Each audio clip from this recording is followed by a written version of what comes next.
Hello guys, this is my YouTube channel Dhruv academy में आपका स्वागत है। तो आज हम इस वीडियो के माध्यम से कक्षा 10वीं का 5वां पार्ट स्टार्ट करने जा रहे हैं, जिसमें समांतर श्रेणियों का अध्याय है। तो इसको हम आज समांतर श्रेणियों के बारे में जानेंगे और आगे हम सवाल भी करेंगे। तो थोड़ा सा हम समांतर श्रेणियों के बारे में जान लेते हैं। समांतर श्रेणियों को इंग्लिश में अर्थमेटिक प्रोग्रेशन भी बोला जाता है दोस्तों। तो ARITHMET अर्थमेटिक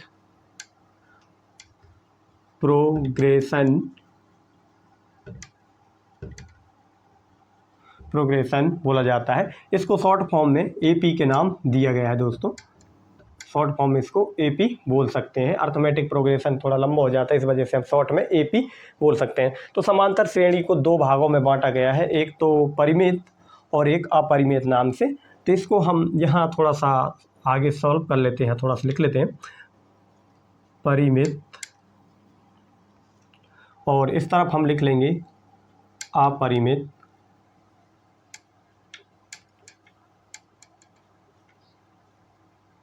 परिमित और अपरिमित दोनों तरफ हम लिख लिए हैं। तो इसमें हम जान लेते हैं परिमित और अपरिमित क्या होता है दोस्तों। इसको फिनाइट बोला जाता है इंग्लिश में, और ये फिनाइट बोला जाता है, और ये इनफिनाइट बोला जाता है इसको। इनफिनाइट। तो इनमें दोनों में डिफरेंस क्या है दोस्तों, इसकी जो अधिकतम संख्या है वो ज्ञात होती है। जैसे कि मान लीजिए 2, 4, 6, 8, 10, ये इसमें संख्या ज्ञात होती है, यानी कि संख्या अधिकतम संख्या कितनी है, 10 है। और इसी में अपरिमित में देख लेते हैं 2, 4, 6, 8, 10 ... यानी इधर कोई अंत नहीं है इस संख्या का, जो कि ये इनफिनाइट कहलाती है। तो दो भागों में बांटा गया है। इसमें निश्चित संख्या पता होती है अधिकतम संख्या कितनी है, और इसमें कोई लक्ष्य नहीं है, कोई निर्धारित नहीं है कि कितनी संख्या है, अनंत हो सकती है, और इसमें अधिकतम संख्या का भी ज्ञात होता है। और दूसरा उदाहरण भी कुछ इस प्रकार से भी रह सकते हैं, तो इसको भी हम देख लेते हैं। 3, 9, 6, 8 ... 15, यानी कि एक डिसाइडेड, मतलब इतना 15 से ज़्यादा संख्या नहीं है, और इसमें अनंत तक जाएंगी दोस्तों। तो इसमें दोनों में यही अंतर है, परिमित और अपरिमित में। आगे हम देख लेते हैं फॉर्मूलों के बारे में। इसमें 2-3 चीज़ आएंगे दोस्तों। एक तो प्रथम पद का रोल आएगा इसमें। प्रथम पद का चिन्ह है दोस्तों A, जो कि A रहेगा। और इसमें A1, A2, A3 इस प्रकार से प्रथम पद का नाम रहेगा। A1, A2, A3 इस प्रकार से, और इसका प्रथम पद का चिन्ह रहेगा A।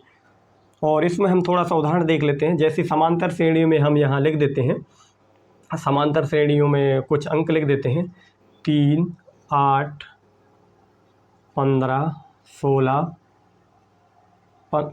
3, 8, 15, 16, 18 कुछ इस प्रकार से हमने लिख दी हैं। ये समांतर श्रेणियों के रूप में मान लेते हैं ये। फिर भी इसमें से हम क्या करेंगे, प्रथम पद किसको मानेंगे, A वाले को, यानी कि A1 बराबर 3, A2 बराबर 8, और A3 बराबर 15, और A4 बराबर 16। कुछ इस प्रकार से हम इनको पद मानेंगे। ये A1, A2, A3, A4 के रूप में हम इसको मानेंगे। जान ली दोस्तों। उसके बाद हम सार्वंतर के बारे में जान लेते हैं। सार्वंतर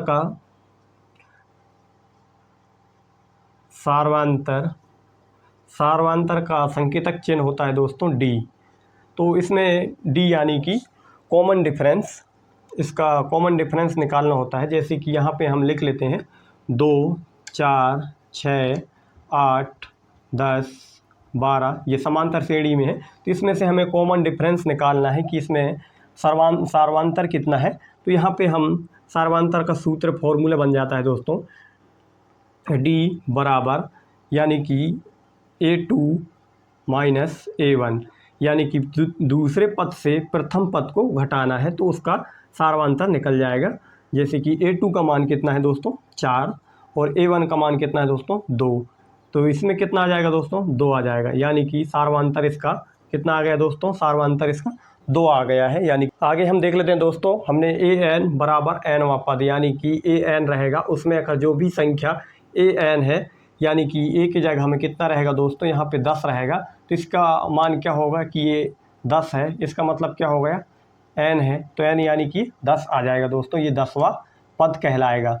जो a की नीचे जो लिखा हुआ है a के साथ सापेक्ष में उसमें 10 लिखा हुआ है, तो इसका कितना रोल होगा दोस्तों 10वां पद होगा। इसका फॉर्मूला भी होता है एक दोस्तों, an बराबर इसका फॉर्मूले था, इसका फॉर्मूला क्या होता है दोस्तों, तो a प्लस कोष्टक में n माइनस 1 कोष्टक बंद और d, तो ये फॉर्मूला था इसका। और ये जो कि nवां पद मान पूछा गया है, और जैसे सवाल में अगर an की जगह में कितना पूछ ले दोस्तों 5वां पद पूछ ले, तो अब हम यहाँ पे क्या लिखेंगे A5 बराबर a plus n minus 1 upon D. इस प्रकार से हम सूत्र लिखेंगे दोस्तों, वो सवाल में जितना पूछा जाएगा उसी हिसाब से लिखेंगे। और जैसे उसने 15वां पूछ लिया, यहाँ 15वां 18वां 20वां 7वां 6वां या चौथा पूछ लिया, तो यहाँ पे हम कितना लगा देंगे दोस्तों चौथा लगा देंगे और इसको हम सॉल्व कर लेंगे। अब ये जो कि n की जगह कितना है दोस्तों 4 है, तो हम इसको चौथा है तो इसको हम फॉर्मूले के रूप में कर लेंगे। तो इस प्रकार से हम A4 का वैल्यू निकाल लेंगे, जो कि a का मान रहेगा अपना प्रथम पद वाला, और n का वैल्यू दोस्तों जो कि ये n बराबर कितना है, ये n का जो वैल्यू है 4 है, तो यहाँ पे हम कितना आ जाएगा इसकी जगह 4 आ जाएगा, और a का वैल्यू हम प्रथम पद निकालेंगे, सार्वंतर भी हम निकाल लेंगे, और आगे हम जब सवाल करेंगे तो ऑटोमेटिकली समझ में आ जाएगा दोस्तों। तो चलिए आगे हम सवाल कर लेते हैं। तो यहाँ पे हम देख लेते हैं AP के प्रथम 4 पद निकालना है, तो A बराबर 10 और D बराबर 10। तो हम AP का व्यापक रूप लिख लेते हैं पहले। AP का व्यापक रूप क्या होता है दोस्तों, A comma A plus D comma A plus 2D comma A plus 3D। इस प्रकार से व्यापक रूप रहता है AP का। तो इसमें हम A का वैल्यू कितना है दोस्तों 10 और D के वैल्यू कितना है दोस्तों अपने पास 10, दोनों के A और D के दोनों के वैल्यू कितना है दोस्तों 10 है। तो हम यहाँ पे हम लिख लेते हैं A का मान यहाँ पे कितना आ गया दोस्तों ये 10 कोमा, और A का मान कितना है 10 प्लस D का मान कितना है दोस्तों 10, और यहाँ पे हम A का मान लिख देते हैं 10 प्लस 2 का मान 2 गुणित D का मान 10 कोमा A का मान रखना है अपन को, A का वैल्यू है 10 प्लस 3 गुणित D का मान 10। तो इस प्रकार से हमने यहाँ पे निकाल ली। इनका आप मल्टीप्लिकेशन कर देते हैं, यहाँ जहाँ मल्टीप्लिकेशन हो रहा है वहाँ कर देते हैं, और जहाँ एडिशन होते हैं वहाँ ऐड कर लेते हैं। तो यहाँ 10 कोमा 10 और 10 20 कोमा 10 प्लस 20 कोमा 10 प्लस कितना आएगा दोस्तों, ये 10 का गुणा 3 बार करेंगे तो 30 आ जाएगा। तो इसको हम लिखेंगे 10 20 और इसको हम जोड़ेंगे तो ये हो जाएगा 30, और 10 में 30 जोड़ेंगे तो हो जाएगा ये 40। तो ये समांतर श्रेणी में हमको प्रथम AP के प्रथम 4 पद प्राप्त हो गए हैं दोस्तों। तो यहाँ पे हम AP के प्रथम 4 पद निकाल लेंगे दोस्तों। A बराबर 2 है और D बराबर 0 है, तो इसका व्यापक रूप लिख लेते हैं AP का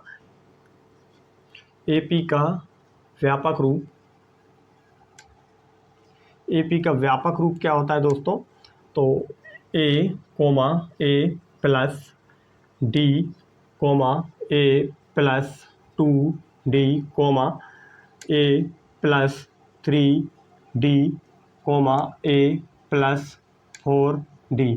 तो हम यहाँ पे A का वैल्यू कितना है दोस्तों अपने पास 2, और A का वैल्यू 2 प्लस D का वैल्यू 0 और A का वैल्यू 2, और 2 का वैल्यू कितना है दोस्तों 2 तो आ गई, और D का वैल्यू है अपने पास 0 और A का वैल्यू है अपने पास 2 प्लस 3 और D का वैल्यू है अपने पास 0। और यहाँ पे हम लिख देंगे 2, और 2 में 0 जोड़ेंगे कितना हो जाएगा दोस्तों 2 ही आ जाएगा, और 2 का इसमें हम मल्टीप्लिकेशन कर देंगे दोस्तों, कितना आ जाएगा ये, 2 का 0 में करेंगे तो 0, और 2 प्लस 3 का 0 में करेंगे तो 0। तो यहाँ पे आ जाएगा दोस्तों 2, 2 और 2 और ये कोमा 2। तो इस प्रकार से ये एपी का प्रथम 4 पद आ गए हैं। 1 2 3 4 पद आ चुके हैं दोस्तों। एपी के प्रथम 4 पद निकालना है दोस्तों। ए बराबर 4, डी बराबर -3। तो एपी का व्यापक रूप लिख लेते हैं दोस्तों। पहले हम एपी का व्यापक रूप, एपी का व्यापक रूप लिख लेते हैं दोस्तों। ए कोमा ए प्लस डी कोमा ए प्लस 2D कोमा ए प्लस 3D। हमने 4 पद लिख लिए हैं दोस्तों यहाँ पे, 1 2 3 4। तो हमने एपी के प्रथम 4 पद निकालना है, तो ए की जगह हमें कितना रखेंगे दोस्तों, 4, और 4 प्लस डी का मान कितना है दोस्तों, -3 कोमा ए का वैल्यू आ जाएगा दोस्तों अपने पास 4 प्लस 2 गुणा -3 कोमा 4 प्लस 3 गुणित -3। तो हमें आगे हम सॉल्व कर लेते हैं। 4 माइनस प्लस क्या होते हैं दोस्तों, माइनस हो जाते हैं। तो यहाँ पे इस प्रकार से हम लिख सकते हैं 4 प्लस 2 का गुणा 3 में करेंगे दोस्तों, कितना आ जाएगा ये, 6 आ जाएगा। वो भी क्या आएगा, माइनस का 2 3 6 और 4, और माइनस के गुणा में है अंदर दोस्तों, 3 के गुणा -3 में करेंगे तो कितना आ जाएगा दोस्तों, -3 प्राप्त हो जाएंगे। यहाँ आ जाएगा 4 कोमा 1 कोमा -2, और 4 में से कितना गया दोस्तों, -5। तो ये एपी के प्रथम 4 पद निकल गए हैं दोस्तों।